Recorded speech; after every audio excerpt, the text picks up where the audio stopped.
Bonjour, vous êtes sur Décideur TV, c'est Ténor du droit. Aujourd'hui, j'ai le plaisir de recevoir Olivier Cousy, bâtonnier de Paris. Olivier Cousy, bonjour. Bonjour. Alors, l'actualité, c'est la mobilisation des avocats, notamment les avocats parisiens, pour protester contre la rédaction de l'article 3 du projet de loi de confiance pour l'institution judiciaire qui concerne les exceptions au secret professionnel de l'avocat en matière de conseil. En effet, le texte prévoit des exceptions pour les délits financiers, donc en matière de corruption, financement de terrorisme notamment, et également une exception pour tout ce qui concerne les manœuvres dans la situation dans laquelle l'avocat aurait pu être abusé aux fins de commettre une infraction.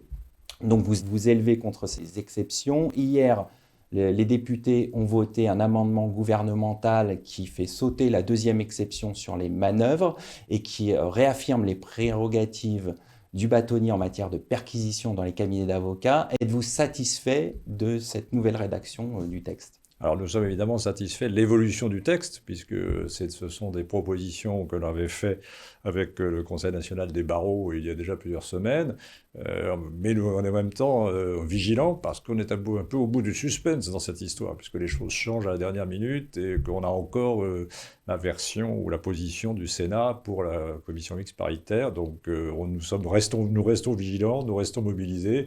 Et on espère que tout ça va aller dans le bon sens. Vous pensez que ça peut changer au Sénat Ah, encore? je ne pense rien, à l'état dans lequel on est, vu la vitesse à laquelle les textes changent d'heure en heure, personnellement, je ne pense rien. D'accord, parce que c'était un peu inédit cet amendement du gouvernement juste après la CMP.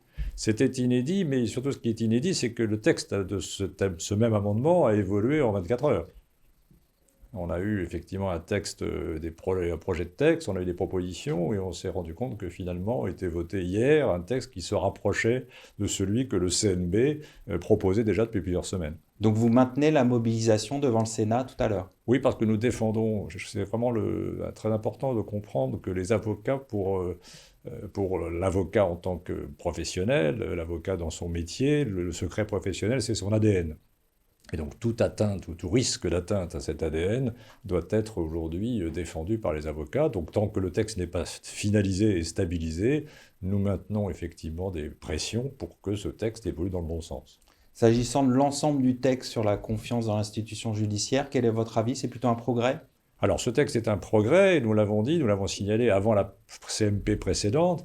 Il y a toute une partie du texte qui est utile en matière de procédure pénale, il y a toute une partie du texte qui est utile concernant l'accès à la justice, il y a des avancées dans beaucoup de directions. Donc tout texte qui va permettre effectivement d'améliorer la protection du citoyen, l'accès à la justice et la protection des droits de la défense sont des textes évidemment utiles et importants.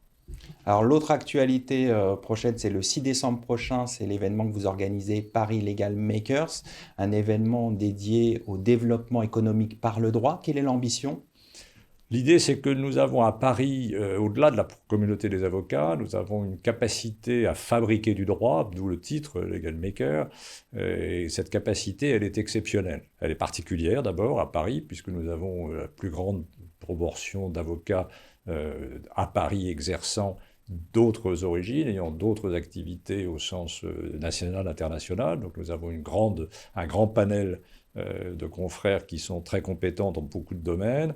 Nous avons aussi une originalité, c'est que nous sommes la plus grande place de Paris, à Paris, la plus grande place de droit, au sens de la fabrication. Et puis la troisième caractéristique de ce projet, c'est de mettre en valeur ceux qui fabriquent le droit, c'est-à-dire ceux qui, dans les cabinets, mais aussi dans les entreprises, mais aussi dans tout type d'activité, font des contrats, créent de la stabilité juridique, créent de l'apaisement des conflits, créent ce qu'est aujourd'hui la place de Paris, c'est-à-dire cette place unique, internationale, qui fabrique du droit dans de bonnes conditions.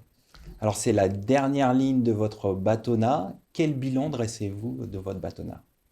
Nous avons été un peu heurtés par beaucoup de chocs dans ce bateau-là. C'est un bateau-là très spécial, mais Marqué par la crise du Covid? notamment par la crise du Covid, mais nous avons assumé des choix, avec Nathalie Roret d'abord comme vice-bâtonnier pendant la première année, et justement le fait de rapprochement avocat-magistrat et la présence de Nathalie Roret à l'École nationale de la magistrature va dans ce sens.